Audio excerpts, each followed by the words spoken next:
Hello students, good morning all of you. कैसे हैं आप लोग? स्टार्ट किया जाए। पिछला क्लास याद है? याद है ना? क्या बताए थे? What is physics. बस इतना ही बात ध्यान में रखना था। फिजिक्स में हम लोग किसके बारे में पढ़ते हैं? तो नेचर के लॉज के बारे में पढ़ते हैं, नेचुरल लॉज के बारे में पढ़ते हैं, नेचुरल फेनोमेना को ऑब्जर्व करते हैं। साइंटिस्ट, जितने भी साइंटिस्ट आए, जैसे न्यूटन साहब, आइंस्टीन, फराडे, पास्कल, कूलम्ब्स, जितने भी साइंटिस्ट आते चले गए, सारे के सारे साइंटिस्ट क्या करते चले गए? नेचुरल फेनोमेना को ऑब्जर्व किए। सालों साल तक एक्सपेरिमेंटेशन का दौर चला, और एक्सपेरिमेंट होगा तो कंक्लूजन तो आएगा ही। कंक्लूजन आता चला गया। उसी कंक्लूजन को, एक्सपेरिमेंटल बेस्ड कंक्लूजन को, नेचुरल फिनोमिना के कंक्लूजन को क्या किया गया? लॉ के रूप में सामने लाया गया। हम लोगों के बीच अलग अलग तरह का लॉ आया। किसमें? फिजिक्स में। तो इसी सब्जेक्ट का नाम क्या दिया गया? फिजिक्स। यहीं से स्टार्ट किए थे। Physics is the study of natural laws. ये था पिछला लेक्चर। आज क्या करना है? जैसा कि आपको हम पहले बता चुके हैं कि अगले क्लास में हम लोग किसके बारे में डिस्कशन करेंगे? सिलेबस के बारे में डिस्कशन करेंगे कि सर कितना पढ़ना है, 11th के सिलेबस का वेटेज क्या है, कैसे पढ़ेंगे, सबसे पहले कौन सा चैप्टर पढ़ना होगा, उसके बाद क्या आएगा, नंबर ऑफ चैप्टर्स कितना है, कौन से लेक्चर में कितना समय लग सकता है, सिलेबस कितने दिन का है, सारे का सटीक विश्लेषण आपके स्क्रीन के सामने आएगा। तो ध्यान से देखिए, कॉपी पेन उठाइए और पढ़ना शुरू कर दीजिए। तो स्टार्ट करते हैं क्या? सिलेबस। सिलेबस देखिए, किसका? तो 11th का। ओके, चैप्टर वाइज हम लिखते जाएंगे, हल्का हल्का एक्सप्लेन भी करते जाएंगे। आपको आइडिया लगता जाएगा कि आपको कितना पढ़ना है, कैसे पढ़ना है, कैसे आपका सिलेबस आगे चलेगा। तो देखिए, फर्स्ट लेक्चर जो होगा माय डियर स्टूडेंट्स, वो फर्स्ट लेक्चर जो है, फर्स्ट लेक्चर में देखिए, ऐसे अगर आप एनसीईआरटी का बात करेंगे तो उसमें आता है फिजिकल वर्ल्ड। वही फिजिक्स के बारे में, फिजिक्स का टेक्नोलॉजी से क्या लेना देना है। आज के डेट में आप जो लाइव क्लास देख रहे हैं, जो अपलोड होता है लेक्चर्स आप लोगों के लिए, वो भी क्या है? फिजिक्स का देन है। लैपटॉप, एलईडी, एलसीडी, सब ये जो देख रहे हैं, जितने भी इलेक्ट्रॉनिक्स, इलेक्ट्रिकल आइटम्स है, समझ रहे हैं, वो सब किसका है? फिजिक्स का दिया हुआ है। मतलब एडवांसमेंट ऑफ टेक्नोलॉजी जो हो रहा है, वो किसके वजह से हो रहा है? फिजिक्स के वजह से हो रहा है। तो फिजिक्स का टेक्नोलॉजी के साथ जबरदस्त वाला कनेक्शन है। समझ रहे हैं ना? कनेक्शन है किसका? फिजिक्स का। किसके साथ? टेक्नोलॉजी के साथ। तो यहां हम लोग सबसे पहले जो स्टार्ट करने वाले हैं वो होता है unit and dimension. Unit and dimension next chapter जो आपके सिलेबस में, जैसा कि इसमें तो नाम से ही आपको पता चल रहा है, यूनिट एंड डायमेंशन। यूनिट मतलब किसका यूनिट? सबसे पहले इस चैप्टर में हम आप लोग को एक नया टर्म देंगे, फिजिकल क्वांटिटीज। क्या देंगे? Physical quantity. फिजिकल क्वांटिटी क्या होता है? अब फिजिक्स में जितना भी नाम सुने हैं बच्चों, फिजिकल क्वांटिटीज। अब फिजिकल क्वांटिटीज होंगे क्या?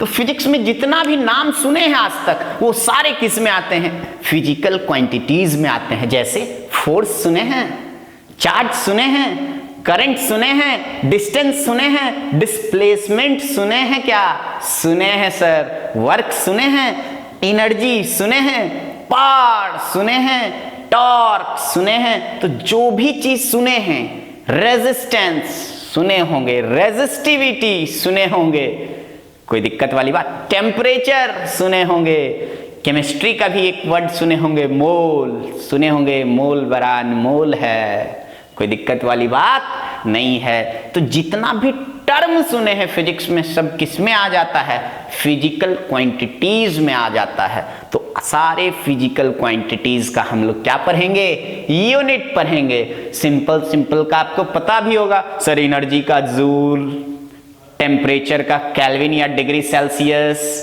पावर का वॉट, चार्ज का कूलम, फोर्स का न्यूटन, मास का केजी। कोई दिक्कत वाली बात नहीं है। तो धीरे धीरे स्टेप वाइज सीरियल वाइज आप तक सब कुछ पहुंचेगा, बस पेशेंस से धैर्य बनाए रखना है और अंत तक जुड़े रहना है, ताकि आप लोगों का सारा चीज सब कुछ बेसिक्स के साथ सब कुछ क्लियर होता चला जाए और एक कॉन्सेप्ट का करी बन जाए। और कॉन्सेप्ट का जब करी बनेगा, कॉम्बिनेशन ऑफ कॉन्सेप्ट होगा, तो कंपटीशन को हिट करेंगे और कंपटीशन को हिट करेंगे तो आपका मंजिल मिलेगा और मुझे खुशी मिलेगा। कोई दिक्कत वाली बात नहीं है। तो बढ़े आगे। तो ये हुआ फिजिकल क्वांटिटीज वगैरह, डायमेंशन लिखने सिखाएंगे। डायमेंशन क्या है ये वर्ड को भी पूरा क्लियर करेंगे। सेकंड चैप्टर देखिए क्या है, वेक्टर। क्या है, वेक्टर। ये वर्ड भी आप लोग सुन चुके होंगे, वेक्टर सुने होंगे। फिजिकल क्वांटिटीज को on the basis of magnitude and direction दो भाग में बांटा गया है। वैसे हम वेक्टर चैप्टर में 3 पार्ट्स में डिवाइड करेंगे। 2 पार्ट्स में फर्स्ट पार्ट क्या है, स्केलर है, और सेकंड पार्ट क्या है, तो वेक्टर है। अब बताइए वेक्टर क्या होगा, जिसका मैग्नीट्यूड भी होगा, डायरेक्शन भी होगा। लेकिन ये बस 10th तक का डेफिनेशन है। 11th में वेक्टर का भी डेफिनेशन चेंज हो जाएगा। अभी सिंपल चीज का बात करें, बेसिक्स का बात करें, तो मास क्या है, स्केलर है। जैसे सब्जी खरीदने जाते हैं, क्या बोलते हैं, 5 kg 5 kg आलू चाहिए, 5 kg आलू चाहिए। ऐसा बोलते हैं कि 5 kg आलू चाहिए ईस्ट की तरफ से, वेस्ट की तरफ से दीजिएगा तो नहीं लेंगे, ऐसा नहीं बोलते हैं। कोई बोला आज तक कि दे दो 1 किलो भिंडी दे दो साउथ की तरफ से, ऐसा नहीं बोलते हैं। क्यों? क्योंकि मास क्या है, स्केलर है, डायरेक्शन से कोई मतलब नहीं है। ऐसा कभी हुआ क्या, पापा पूछे आपसे बेटा कितना बज रहा है, बच्चा बोल रहा है पापा 2 बज रहा है पूरब की तरफ से। ऐसा कोई बोलता है क्या? नहीं बोलता है। सिर्फ क्या बोलते हैं, 2 बज रहा है, 2:30 हो रहा है, 2:15 हो रहा है। डायरेक्शन नहीं बोलते हैं टाइम के केस में। क्यों? समझ गए होंगे। टाइम क्या है, तो स्केलर है। क्या है, स्केलर है। ठीक उसी तरह अगर हम फोर्स बोलें तो फोर्स 5 न्यूटन बोलें तो क्या है, इनकम्प्लीट स्टेटमेंट है। क्यों? 5 न्यूटन किधर लग रहा है, ईस्ट लग रहा है, वेस्ट लग रहा है, नॉर्थ लग रहा है, साउथ लग रहा है। डायरेक्शन बताना जरूरी है कि नहीं है? तो जरूरी है। तो ये सब चीज तो बच्चे जानते ही होंगे, पहले से जानते होंगे, तो भी एक बार साथ लेके चलते हैं बेसिक्स को। अब जैसे 5 न्यूटन है तो किधर लग रहा है, 5 न्यूटन इधर लगा कि इधर लगा कि इधर लगा कि इधर लगा, तो डायरेक्शन जरूरी है कि नहीं है? तो फोर्स अगर हम लिखते हैं तो क्या लिखना पड़ता है, 5 न्यूटन, कुछ डायरेक्शन देना पड़ता है, जैसे ईस्ट लिख दिए, ये क्या हो गया, मैग्नीट्यूड हो गया, ये क्या हो गया, डायरेक्शन हो गया। तो ये क्या हो जाता है, वेक्टर। ऐसे करके देखिएगा, वेक्टर लगा देंगे, समझ रहे हैं ना? तो चैप्टर आएगा तो उसमें डिटेल में डील करेंगे, कोई दिक्कत वाली बात नहीं है। आगे बढ़ते हैं। अगला देखिए, बहुत इंपॉर्टेंट है और स्पेशली नीट वाले बच्चों को फिजिक्स कमजोर होने का जो सबसे बड़ा कारण है वो यही है जो अभी हम बताने वाले हैं आपको। देखिए यहां हम आपको पढ़ाएंगे बेसिक मैथमेटिक्स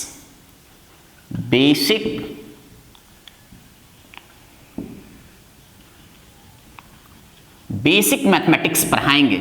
आप बोलेंगे क्या है ये बेसिक मैथमेटिक्स सर, आप क्यों पढ़ाएंगे, आप ठहरे फिजिक्स के टीचर सिखाएंगे हमको मैथ। अरे वाह, बहुत बहुत बच्चों के मन में, क्योंकि फर्स्ट टाइम आप लोग 10th पास करके आए हैं।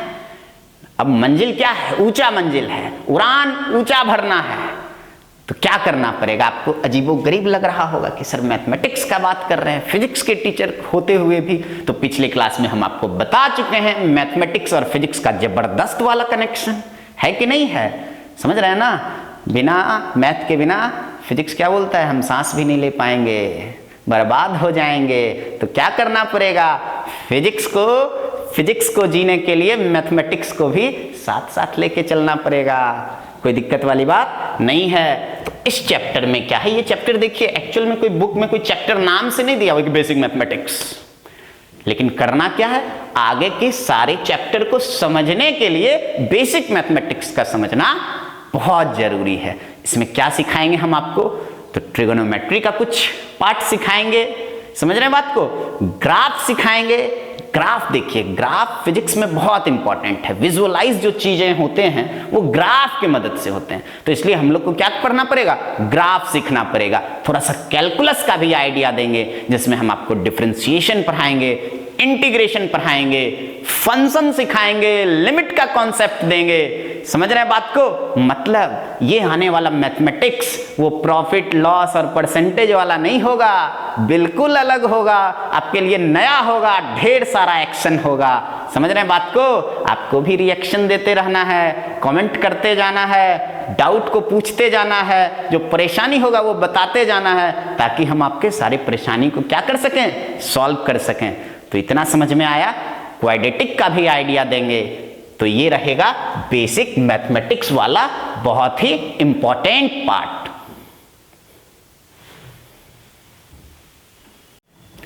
तो अब देखिए, इतना समझ में आया, बेसिक मैथमेटिक्स वाला पार्ट समझ में आया। ये यूनिट एंड डायमेंशन क्लियर है, कोई दिक्कत वाली बात नहीं है। वेक्टर हल्का हल्का आइडिया लगा सर, बेसिक मैथमेटिक्स का भी आइडिया लग गया।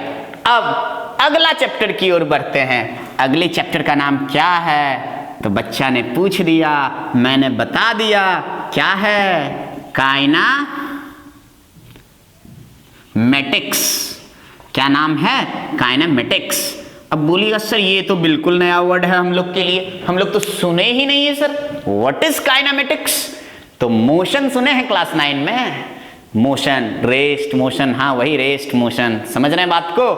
तो वही उसी चैप्टर को थोड़ा नाम एडवांस करके, क्लास एडवांस हो रहा है, सब कुछ ऊपर जा रहा है, तो नाम भी क्या होगा, अच्छा खासा नाम आ रहा है, काइनामेटिक्स। आगे पढ़िएगा डायनामिक्स, तो अलग अलग नाम आएगा, मैकेनिक्स, तो ऐसा सब नाम आप सुनेंगे। आप सोच रहे होंगे कि सर ये नाम का मतलब बताओ, व्हाट इज काइनामेटिक्स। तो फिजिक्स का वैसा ब्रांच, वैसा स्पेशल ब्रांच जिसमें हम लोग किसके बारे में पढ़ेंगे, तो मोशन के बारे में पढ़ेंगे, लेकिन without considering the cause of motion, motion के कारण के बारे में, मोशन हो क्यों रहा है, who is responsible for motion, उसके बारे में नहीं पढ़ेंगे। तो वो ब्रांच होगा हम लोग का, कौन सा ब्रांच, काइनामेटिक्स। इसमें क्या पढ़ेंगे, तो मोशन पढ़ेंगे, नया टर्म आएगा frame of reference, 1D motion पढ़ेंगे, 2D मोशन पढ़ेंगे, 3D मोशन पढ़ेंगे। आप बोलेंगे सर 1D मोशन क्या है, तो 3 तरह का एक्सिस आपको बताया जाएगा, 3D समझाया जाएगा।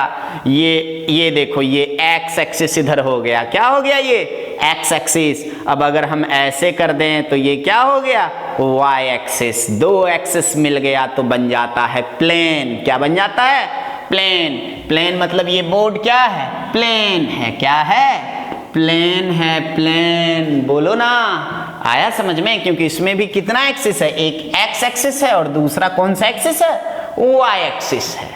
कोई दिक्कत वाली बात। लेकिन अगर 3 एक्सिस आ जाए तो उसको बोलते हैं 3D स्पेस। स्पेस क्या है, 3D है। ऐसे करके 3 एक्सिस सिखाएंगे।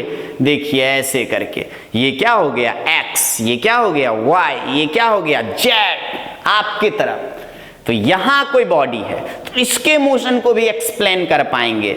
ये ऐसे कर दिए, ये क्या हो गया 2D, बोर्ड क्या हो गया 2D, ये x ये y। लेकिन इधर जैसे आया वो क्या हो गया 3D हो गया। तो 1D 2D 3D अलग अलग तरह के मोशन के बारे में ऑब्जर्व करेंगे हम लोग। अब जैसे 1D क्या होता है, तो सिंपल सा, हम देखिए ऐसे चल रहे हैं, ऐसे चल रहे हैं, अरे बोलो ना, आ रहा है समझ में। तो ऐसे जो चले, कैसे चले, स्ट्रेट लाइन में चले। तो टाइम के साथ क्या हुआ, केवल एक ही एक्सिस चेंज किया ना, तो कौन सा मोशन हो गया, 1D मोशन हो गया।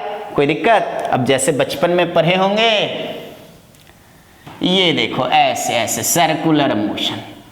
कौन सा मोशन? Circular motion. तो ये सर्कुलर मोशन कैसे मोशन का एग्जाम्पल हो गया बताओ? ये कैसे मोशन का एग्जाम्पल हो गया? 2D मोशन का एग्जाम्पल हो गया। बोलो क्यों? क्योंकि सर दो एक्सिस टाइम के साथ क्या हो रहा है? चेंज हो रहा है। एक्स एक्सिस भी चेंज होगा और वाई एक्सिस भी चेंज होगा और मोशन 2D होगा। इसको दूसरा नाम क्या है? Motion in a plane. Okay, एक और नया तरह का मोशन पढ़ाएंगे इसी में, काइनेमेटिक्स में ही, प्रोजेक्टाइल मोशन। क्या पढ़ाएंगे? Projectile motion. कोई स्टोन लो, कोई बॉल लो, ऐसे करके फेंको, ऐसे फेंको, ऐसे मोशन होगा। कैसे होगा? ऐसे मोशन होगा। तो इस तरह के मोशन को हम लोग क्या बोलेंगे? प्रोजेक्टाइल मोशन बोलेंगे। ये भी कैसा मोशन है? 2D मोशन है। क्यों 2D मोशन है? तो सर एक्स एक्सिस भी चेंज हो रहा है टाइम के साथ, वाई एक्सिस भी चेंज हो रहा है सर, दो एक्सिस चेंज हो रहा है, तो बात प्लेन का। प्लेन मतलब 2D मोशन। कोई दिक्कत? प्लेन में मोशन हो रहा है मतलब 2 डायमेंशन में मोशन हो रहा है। तो क्लियर है बात? Straight line motion, 1D motion, linear motion, rectilinear motion, इस तरह से हम लोग अलग अलग नाम से रिप्रेजेंटेशन कर सकते हैं। जैसे इस मार्कर को ऐसे छोड़ दें, क्या होगा? मोशन अंडर ग्रेविटी होगा। ग्रेविटी की वजह से पेन क्या हो जाएगा? नीचे चला जाएगा। तो ये क्या हो गया? 1D motion. टाइम के साथ क्या हो रहा है? एक ही एक्सिस चेंज हो रहा है। इसको क्या बोलेंगे? Straight line motion. क्या बोलेंगे? Straight line motion. तो ये अलग अलग तरह का क्या था? मोशन के बारे में था। समझ में आया या नहीं? बोलो ना। तो इतना समझ में आया। अब ये काइनेमेटिक्स वर्ड भी आप समझ गए होंगे। काइनेमेटिक्स में एक और चीज पढ़ाएंगे, रिलेटिव मोशन पढ़ाएंगे। समझ रहे हैं ना? रिलेटिव। रिलेटिव मतलब हम बोल दे कि हम बहुत सुंदर हैं, वैसे हैं नहीं सुंदर, तो बच्चा कंफ्यूजन में पड़ जाएगा कि सर कितना सुंदर है।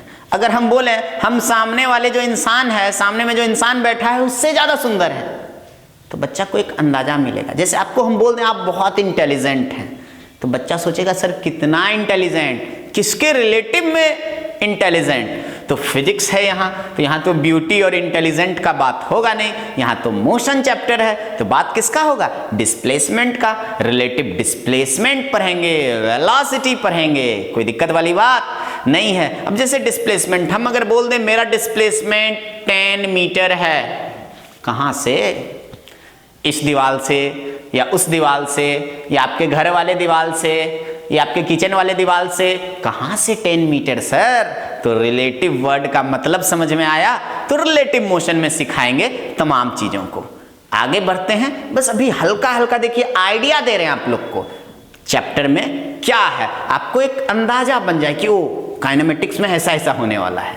फिर वो जब चैप्टर आएगा तो उसमें तो महीना 25 डेज 30 डेज चलता रहेगा एक चैप्टर, न्यूमेरिकल्स पे न्यूमेरिकल्स आता जाएगा, कॉन्सेप्ट बनता चला जाएगा। तो बढ़ते हैं अगले चैप्टर पे। अगले चैप्टर का नाम है न्यूटन्स लॉ ऑफ मोशन। क्या नाम है? Newton's law of motion. Short में हम इसको बोलेंगे NLM। क्या बोलेंगे? NLM बोलेंगे। कोई परेशानी तो नहीं? देखिए 9th में भी ये सब चीज पढ़ चुके होंगे। न्यूटन्स लॉ ऑफ मोशन मतलब फिजिक्स का चर्चा हो और न्यूटन साहब नहीं आए तो फिजिक्स वर्ड जो है वो क्या हो जाता है? अधूरा रह जाता है। तो आ गए। पिछले चैप्टर में हम क्या बोले थे? काइनेमेटिक्स में सिर्फ मोशन के बारे में पढ़ेंगे, मोशन कैसे हो रहा है इसके बारे में कोई आइडिया नहीं मिला। किस चैप्टर में? काइनेमेटिक्स में कि क्यों मोशन हो रहा है सर, क्यों प्रोजेक्टाइल मोशन हो रहा है, क्यों हो रहा है ऐसा मोशन, क्यों 1D मोशन के लिए रिस्पॉन्सिबल कौन है? तो आप जानते होंगे मोशन के लिए रिस्पॉन्सिबल है नेट फोर्स। बच्चे बोल जाते हैं कि मोशन के लिए फोर्स रिस्पॉन्सिबल है, मिसलीडिंग कॉन्सेप्ट है, गलत कॉन्सेप्ट है। मोशन के लिए सिर्फ फोर्स नहीं, नेट फोर्स चाहिए। क्या चाहिए? नेट फोर्स चाहिए। अब जैसे देखो ये जैसे बॉडी है, मान लेते हैं यही बॉडी है, इधर की तरफ क्या लग रहा था, 5 न्यूटन लग रहा था। अब इधर की तरफ भी कितना लगा दें, मान लेते हैं 5 न्यूटन लगा दें। क्या इसका मोशन होगा? जैसे हम हैं, इधर भी खींच रहा है 5 न्यूटन से, इधर भी खींच रहा है 5 न्यूटन से, ना हम इधर हिलेंगे ना इधर हिलेंगे, यहीं का यहीं रहेंगे, मोशन में नहीं रहेंगे। फोर्स तो लग रहा था, मोशन तो होना चाहिए था, मोशन क्यों नहीं हुआ? क्योंकि नेट फोर्स नहीं था। मोशन के लिए सिर्फ फोर्स नहीं, क्या चाहिए? नेट फोर्स चाहिए। सेट करो माइंड में, क्या चाहिए? नेट फोर्स चाहिए। अब उसी तरह इसको अगर 15 न्यूटन कर दें, अब क्या हुआ? इधर की तरफ नेट फोर्स आ गया, इधर 15 न्यूटन है, इधर 5 न्यूटन है, नेट फोर्स इधर की तरफ 10 न्यूटन आएगा कि नहीं आएगा? तो बॉडी के मोशन की जिम्मेदारी किसकी? नेट फोर्स की। कोई दिक्कत वाली बात नहीं है। तो इस Newton's law of motion chapter में हम आपको इनर्शिया का फील देंगे। इनर्शिया क्या होता है? Inertia of rest, inertia of motion, inertia of direction.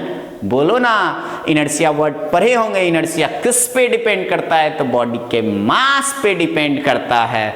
Newton first law of motion बताएंगे, शॉर्ट में उसको NFLM बोलते हैं, Newton first law of motion.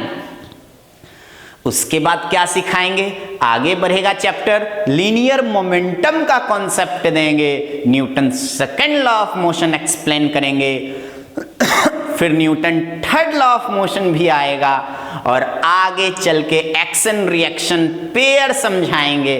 समझ रहे हैं बात को?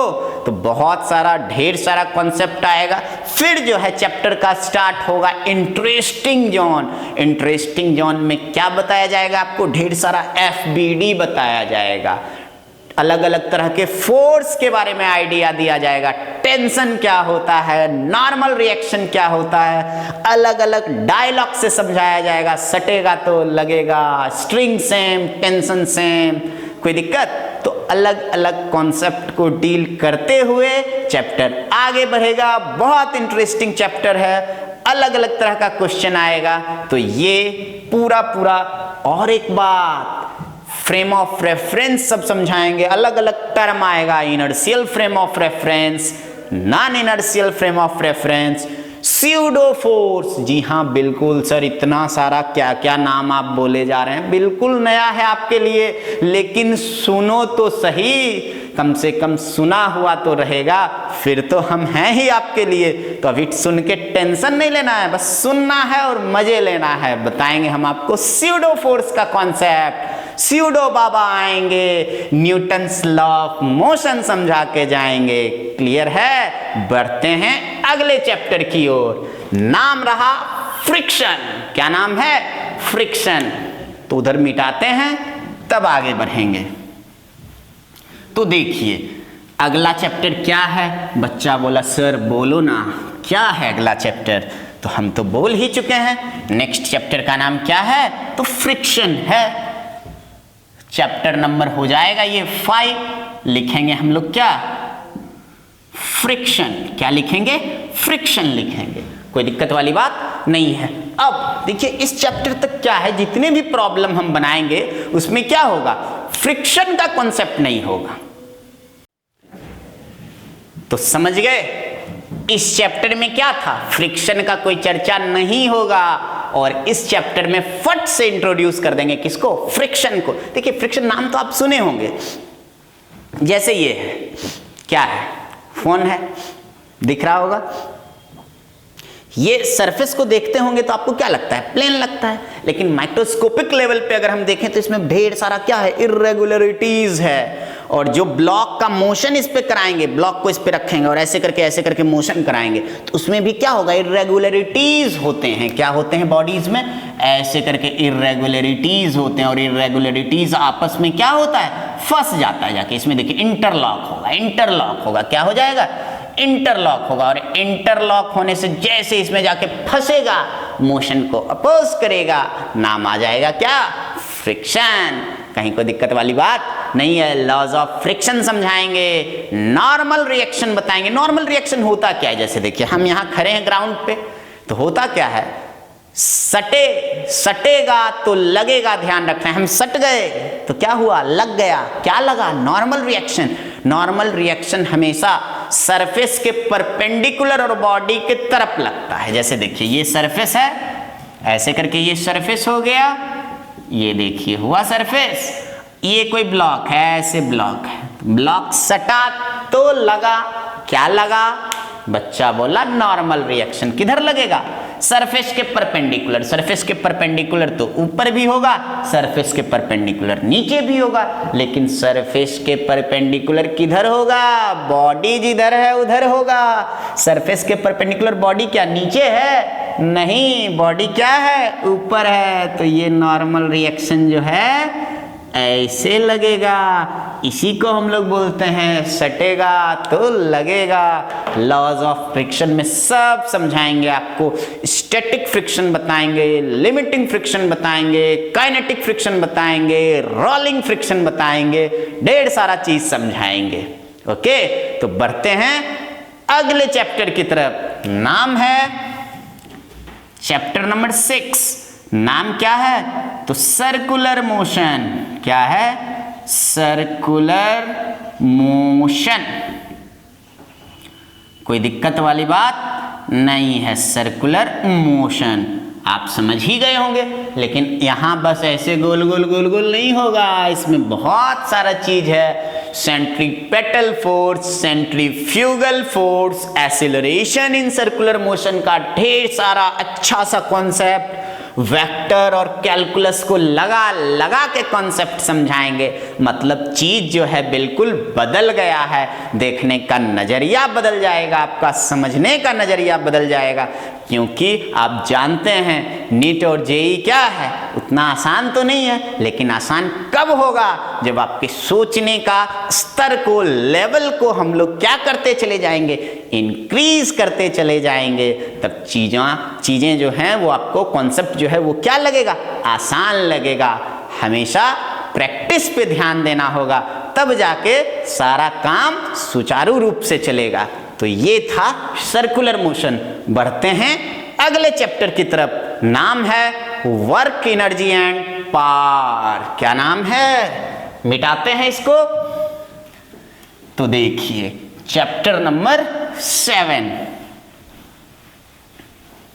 7 क्या है, तो लिखते हैं वर्क, एनर्जी एंड पावर। कोई दिक्कत वाली बात नहीं है, वर्क भी जानते होंगे।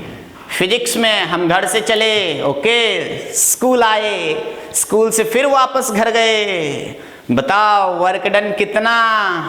बच्चा बोला सर आपने तो कोई काम ही नहीं किया अकॉर्डिंग टू फिजिक्स। क्यों, क्योंकि अगर डिस्प्लेसमेंट 0 होता है तो वर्क भी 0 होता है। जिस बच्चे का कॉन्सेप्ट बचपन में क्लियर होगा, 9th 10th अच्छे से पढ़े होंगे, वैसे बच्चों को ये सब चीज पता होगा। तो वर्क के बारे में समझाएंगे, एनर्जी समझाएंगे, kinetic energy, potential energy. Potential energy को एनर्जी ऑफ कॉन्फ़िगरेशन भी कहते हैं। कोई दिक्कत वाली बात, म्यूचुअल एनर्जी। तो बहुत सारा कॉन्सेप्ट बताएंगे, conservative force, non conservative force सिखाएंगे, वर्क एनर्जी थ्योरम बताएंगे, मोमेंटम का कॉन्सेप्ट भी आएगा। तो अच्छा खासा स्प्रिंग फोर्स के बारे में बताएंगे, मजा आ जाएगा। कोई दिक्कत वाली बात नहीं है। तो ये क्या था, वर्क, एनर्जी एंड पावर। बढ़ते हैं नेक्स्ट चैप्टर की तरफ। नाम क्या है, तो नाम है 8th चैप्टर है, सेंटर ऑफ मास। क्या नाम है, सेंटर ऑफ मास। इसको लिखते क्या है, तो COM। ये क्या हो गया, सेंटर ऑफ मास हो गया। सेंटर ऑफ मास नया चैप्टर होगा, रिजिड बॉडी समझाएंगे, सेंटर ऑफ मास का कोऑर्डिनेट फाइंड करवाएंगे। तो ये सब चैप्टर को हम लोग, ये सब चैप्टर पढ़ने के बाद हम लोग अगले चैप्टर में आएंगे, जिसका नाम क्या हो जाएगा, रोटेशन हो जाएगा। क्या हो जाएगा, रोटेशन। कोई दिक्कत वाली बात नहीं है। हम लोग क्या करना स्टार्ट कर देंगे, रोटेट करना स्टार्ट कर देंगे, मतलब मोशन अपने चरम में होगा। सबसे जबरदस्त चैप्टर मैकेनिक्स का क्या है, रोटेशनल डायनामिक्स। एंगुलर डिस्प्लेसमेंट बताना पड़ेगा, एंगुलर वेलोसिटी आ जाएगा, एंगुलर एक्सेलरेशन आ जाएगा, एंगुलर मोमेंटम आ जाएगा, एंगुलर फोर्स मतलब टॉर्क, नया नाम है। Rotating effect of force is known as torque. Torque क्या है, दरवाजा खोले तो बताओ क्या लगाए, फोर्स लगाए या टॉर्क लगाए, तो टॉर्क लगाए। क्यों, क्योंकि खोले तो इफेक्ट कैसा है, रोटेटिंग इफेक्ट। अब जैसे देखो सिंपल सा बात है, हम ऐसे चले, इसका इफेक्ट क्या है, लीनियर मोशन, सीधा चल रहे हैं। लेकिन ऐसे देखो, ये जैसे बुक है, ये ऐसे बुक है, ओके, खोल दें, बोलो ना, खोलें, पक्का ना, कोई दिक्कत नहीं है, खोलते हैं। इसको खोल दिए, ऐसे खोले, फिर ऐसे बंद किए, फिर ऐसे खोले, फिर ऐसे बंद किए। ये क्या हो रहा है, क्या सीधा ऐसे ऐसे मोशन हो रहा है बुक का? नहीं, बिल्कुल नहीं। इसका कैसा मोशन हो रहा है, रोटेशनल मोशन हो रहा है। ये इसको बोलते हैं एक्सिस, इस लाइन को क्या बोलते हैं, एक्सिस बोलते हैं। और इस लाइन के अबाउट ये बॉडी क्या हो रहा है, घूमेगा, ऐसे ऐसे घूमेगा। देखो देखो इधर ध्यान से देखो, मोशन ऐसे घूम रहा है, ऐसे ऐसे घूम रहा है, ऐसे ऐसे। ये ऐसा मोशन हो रहा है किसका, इस बॉडी का, इस एक्सिस के अबाउट। कोई दिक्कत? तो ये इसका इफेक्ट क्या है, इफेक्ट है रोटेशनल, इसलिए इसको फोर्स नहीं बोल के क्या नाम दिया गया, एक नया नाम दिया गया, क्या, टॉर्क दिया गया। तो इसमें रोलिंग मोशन सिखाएंगे, रोलिंग विदाउट स्लिपिंग, रोल करेगा, सॉलिड सिलेंडर। कोई दिक्कत? डिस्क के बारे में बताएंगे, रिंग के बारे में पढ़ाएंगे, मोमेंट ऑफ इनर्शिया समझाएंगे। मतलब चैप्टर में ढेर सारा कॉन्सेप्ट होगा। वंस अगेन फिर से एक मजेदार चैप्टर है, मतलब कि रोटेशन। बढ़ते हैं नेक्स्ट चैप्टर की तरफ। क्या नाम है सर? तो अगले चैप्टर का नाम है SHM। बच्चा बोला क्या बोले, हम बोले SHM। फिर बच्चा पूछा क्या बोले, अरे ये बोले, देखो ध्यान से, क्या है, सिंपल हार्मोनिक, हार्मोनिक मोशन। क्या है, सिंपल हार्मोनिक मोशन। इसको लिखते किससे हैं, तो SHM शॉर्ट में लिखेंगे, सिंपल हार्मोनिक मोशन। अब देखो इधर ध्यान से, वाइब्रेशन समझाएंगे, ऑसिलेशन दिखाएंगे। कोई दिक्कत वाली बात नहीं है। गिटार बजाते हैं ना, पेड़ से फल गिरता है, डाली को हिलाते हैं, सब समझाएंगे क्या ऑसिलेशन है, कौन सा वाइब्रेशन है। कोई दिक्कत वाली बात नहीं, हर जगह फिजिक्स है। चाहे आप छत पे चढ़ के गिटार क्यों ना बजा रहे हों, वहां भी फिजिक्स है। देख रहे हैं कहां तक हम पहुंच रहे हैं, आपके अंदर तक हम घुसते चले जा रहे हैं। कोई दिक्कत वाली बात नहीं है। अपना भी परेशानी बताते रहना है, कमेंट करते रहना है। क्लियर है बात? तो सिंपल हार्मोनिक मोशन में एकदम साइन का ग्राफ सिखाएंगे, कॉस का ग्राफ सिखाएंगे, थोड़ा ट्रिगोनोमेट्री का इस्तेमाल करेंगे, ढेर सारा कैलकुलस होगा। और IIT JEE और मेडिकल नीट में तो एकदम कंफर्म क्वेश्चन रहेगा सिंपल हार्मोनिक मोशन से। तो ये क्या है, ये एक फिर से चैप्टर आया SHM। तो यहां तक समझ गए, नाम तो सुन ही लिए होंगे, मेरा नहीं, चैप्टर्स का बात कर रहे हैं। अगला चैप्टर की ओर बढ़ते हैं। अगले चैप्टर का नाम है, जाना पहचाना नाम है, क्या है, तो नाम है ग्रेविटेशन। क्या नाम है, gravitation. Chapter number 11, it is gravitation. Getting my points, बोलो ना। ग्रेविटेशन देखिए, बहुत अच्छा चैप्टर है। न्यूटन्स लॉ ऑफ ग्रेविटेशन पढ़े होंगे, F = G m1 m2/r²। इसमें न्यूटन साहब फिर से आएंगे, केपलर साहब भी आएंगे, प्लेनेटरी मोशन को लेके। नहीं, law of time period, law of orbits, law of areas, ये सब बताएंगे। ग्रेविटेशनल फील्ड के बारे में सिखाएंगे, ग्रेविटेशनल फोर्स के बारे में सिखाएंगे कि ग्रेविटेशनल फोर्स हमेशा क्या होता है नेचर में, अट्रैक्टिव होता है। अट्रैक्शन समझते हैं ना, अट्रैक्टिव होता है। सर रिपल्सिव क्यों नहीं होता है? क्योंकि ग्रेविटेशनल फोर्स जो होता है ना, किसके वजह से होता है? मास के वजह से। पढ़े होंगे किसके वजह से? ग्रेविटेशनल फोर्स के लिए कौन रिस्पॉन्सिबल है? तो मास, बॉडी का मास। और आप जानते हैं the mass of a body can never be negative. कभी सुने हैं कि आपका मास -50 kg हो गया? नहीं सुने होंगे। तो mass of a body is always positive. तो मास हमेशा पॉजिटिव होगा, तो ग्रेविटेशनल फोर्स हमेशा क्या होगा? अट्रैक्टिव इन नेचर होगा। ठीक, ये चैप्टर देखिए बहुत इंपॉर्टेंट हो जाता है। बोलिए क्यों? 12th में इसी पे बेस्ड, इसी के पैटर्न की तरह चलेगा एक चैप्टर इलेक्ट्रोस्टैटिक्स। वहां चर्चा होगा चार्ज का। तो इलेक्ट्रोस्टैटिक फोर्स जो होता है ना, वो अट्रैक्टिव भी होगा और रिपल्सिव भी होगा। बोलिए क्यों?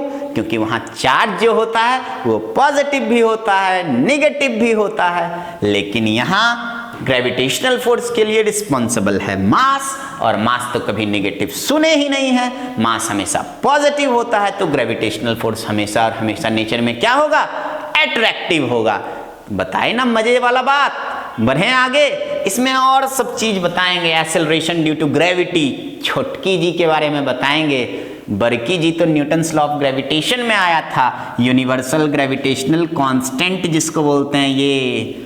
तो स्मॉल जी के बारे में बताएंगे, acceleration due to gravity, graph सिखाएंगे, ग्रेविटेशनल पोटेंशियल एनर्जी सिखाएंगे। तो बहुत सारा टर्म है। उसके बाद सैटेलाइट मोशन के बारे में भी सिखाएंगे। सैटेलाइट मोशन क्या होता है, टाइम पीरियड कैसे निकालेंगे, मतलब ढेर सारा कॉन्सेप्ट फिर से आएगा। किसमें? ग्रेविटेशन में। तो ये पूरा जो था ना चैप्टर नंबर 11 तक आपका था पार्ट 1। एनसीईआरटी के हिसाब से देखें तो एनसीईआरटी पार्ट 1 में ये 11 चैप्टर है, जिसको हम लोग एक कंबाइंड नाम देते हैं मैकेनिक्स। क्या नाम देते हैं? मैकेनिक्स। बच्चे बोल रहे होंगे क्या बोल दिए सर, तो लिख देते हैं। क्या नाम दिए? मैकेनिक्स नाम दिए। अब मैकेनिक्स क्या है तो याद कीजिए, कुछ देर पहले अभी सुनाए थे काइनेमेटिक्स। उसके बाद क्या सुनाए? उसके बाद आया था न्यूटन्स लॉ ऑफ मोशन वाला चैप्टर, फ्रिक्शन वाला चैप्टर, वो सबको बोलते हैं डायनामिक्स। काइनेमेटिक्स क्या था? मोशन पढ़ते थे, बस मोशन हो रहा था। क्यों हो रहा था? मोशन के कारण के बारे में नहीं सुने थे। Dynamics, Newton's law of motion, force का चर्चा किया, टेंशन का चर्चा किया, नॉर्मल रिएक्शन का चर्चा किया, स्यूडो फोर्स का चर्चा किया। आगे आया circular motion, centripetal force, centrifugal force, frictional force, मतलब ढेर सारा फोर्स आया। मतलब मोशन के कारण के बारे में, कॉज ऑफ मोशन का चर्चा होता है। किसमें? कौन से ब्रांच में? डायनामिक्स में। तो एक हो गया काइनेमेटिक्स, सिर्फ मोशन वाला पार्ट। एक हो गया डायनामिक्स, मोशन के कारण वाला पार्ट। कोई दिक्कत? और दोनों को मिला दीजिए तो बन जाएगा क्या? मैकेनिक्स। मोशन भी पढ़ना है और मोशन के कॉज को भी पढ़ना है। तो दोनों का एक कंबाइंड नाम क्या हो गया? मैकेनिक्स। तो फिजिक्स का वैसा branch in which we study the motion as well as cause of motion, दोनों का कंबाइंड नाम इज मैकेनिक्स। कोई दिक्कत वाली बात नहीं है। अब किसका चर्चा होगा? पार्ट 2 का। This is all about NCERT part 1।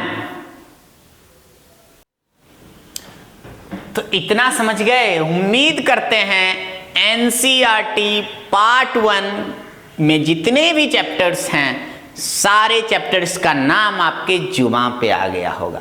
आगे बढ़ते हैं पार्ट 2 की तरफ। बच्चे सोच रहे होंगे सर कितना सारा चैप्टर्स है। तो जी हाँ, चैप्टर तो है, मंजिल बरात, तो मेहनत ज़्यादा करना पड़ेगा। यूं ही इंजीनियर डॉक्टर नहीं बन जाते हैं सब। कोई दिक्कत वाली बात नहीं है। तो बात करते हैं किसका? तो पार्ट 2 का।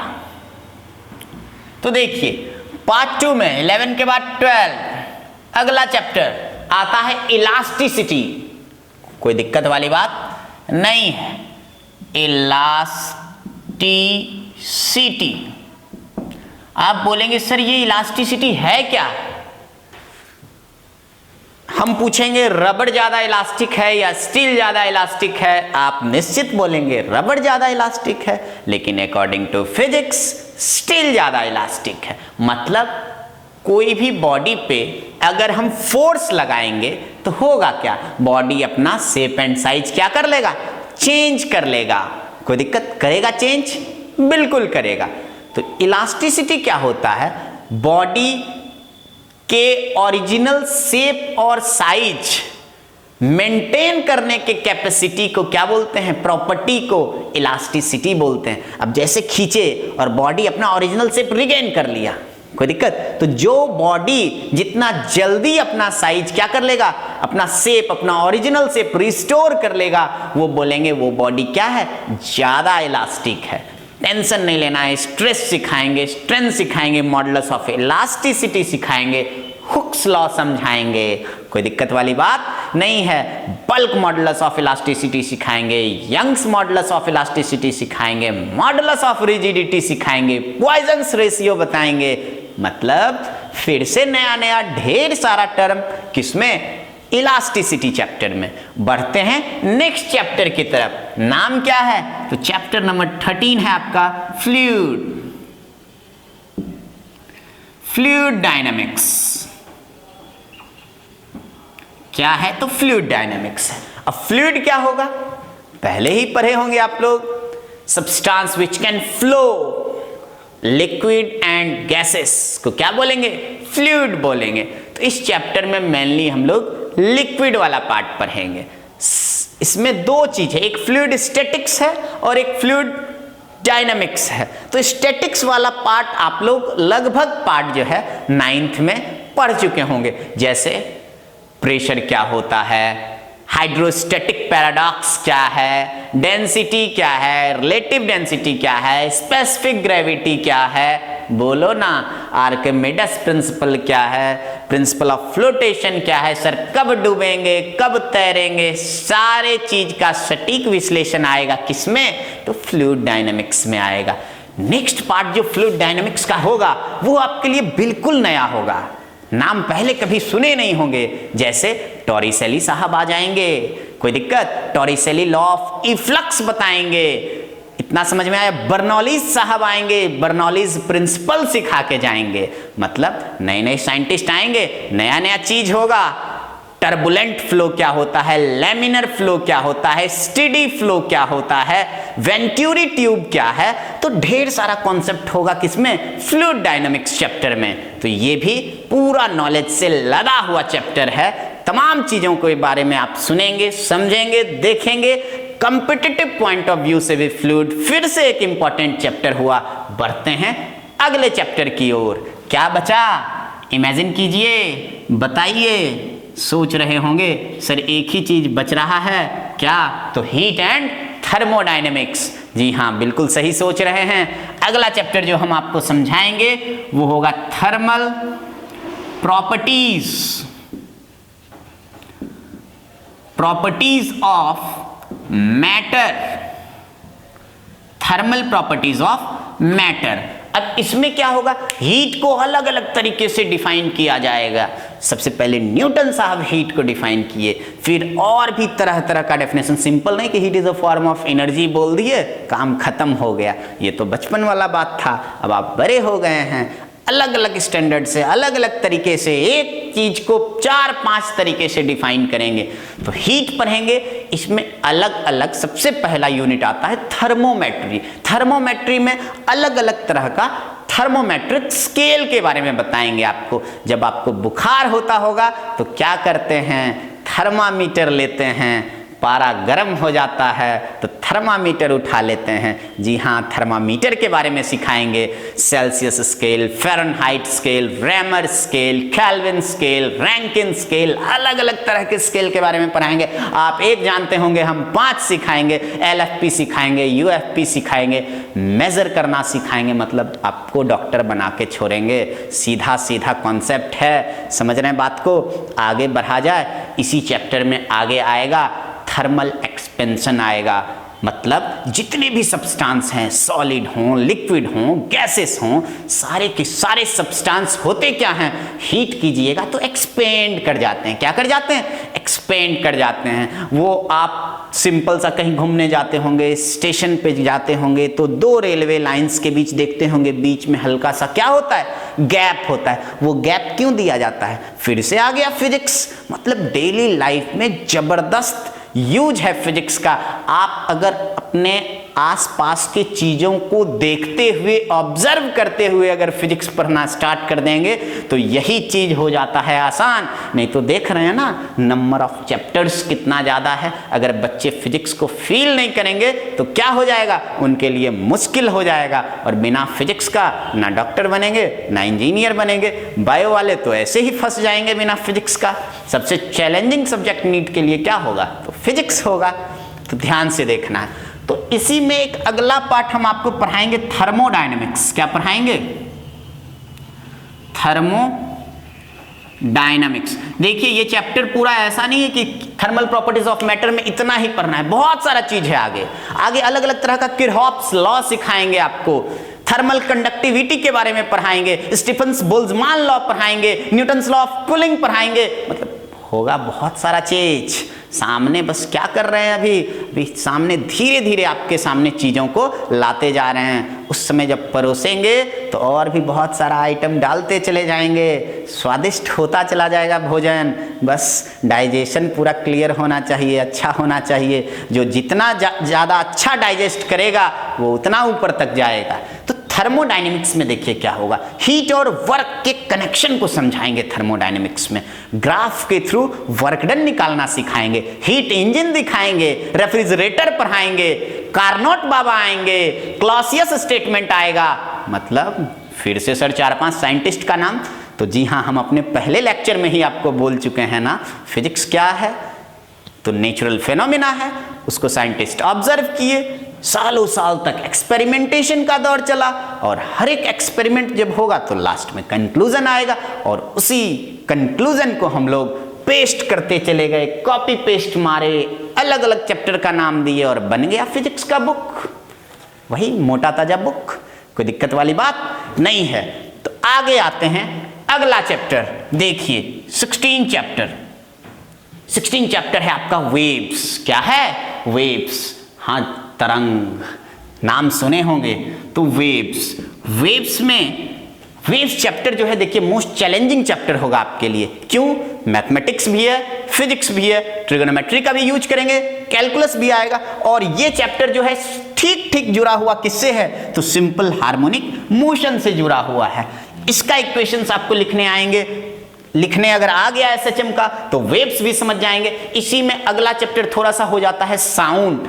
हाँ, साउंड जो आप सुन रहे हैं, जो सुनते हैं, साउंड में हम क्या करेंगे? नॉट समझाएंगे, एंटी नॉट समझाएंगे, ऑर्गन पाइप बताएंगे। कोई दिक्कत? म्यूजिकल इंस्ट्रूमेंट कैसे चलता है, क्या है, रेजोनेंस क्या है, तो सब कुछ समझाएंगे। किसमें? वेव्स और साउंड को एक ही पार्ट बोल सकते हैं या अलग अलग भी बोल सकते हैं, दोनों आपस में क्या है? कनेक्टेड है। तो ये पूरा का पूरा क्या हुआ? सटीक विश्लेषण हुआ। किसका? सिलेबस का। तो फिजिक्स में क्या पढ़ना है, कितना डेप्थ है, कैसे कैसे चलेंगे, क्या सीरीज है चैप्टर का, ये सारे बच्चों को समझ में आ गया होगा। कैसा लग रहा है लेक्चर? जरूर बताइएगा। समझ में आ रहा है कि नहीं आ रहा है? बोलो ना। तो this is all about syllabus of physics. अगले लेक्चर में जोरदार तरीके से ये बताएंगे कि सर +2 का पैटर्न क्या होगा। जो बच्चे नीट का सोच रहे हैं उसका पैटर्न क्या होगा, सर जेई कैसे निकलेगा, एडवांस तक कैसे जाएंगे, तो सारे के बारे में बुक बताएंगे। इंपॉर्टेंट बुक क्या है और हम लोग के इंस्टीट्यूट का स्पेशल असाइनमेंट स्टडी मटेरियल जो हम लोग के एक्सपर्ट के द्वारा तैयार किया गया है उसका क्या वैल्यू है, जो आपके लिए कितना हेल्प करेगा आपको अपने मंजिल तक पहुंचने में। तो ये रहा सिलेबस का चर्चा। मिलते हैं अगले लेक्चर में। Thank you.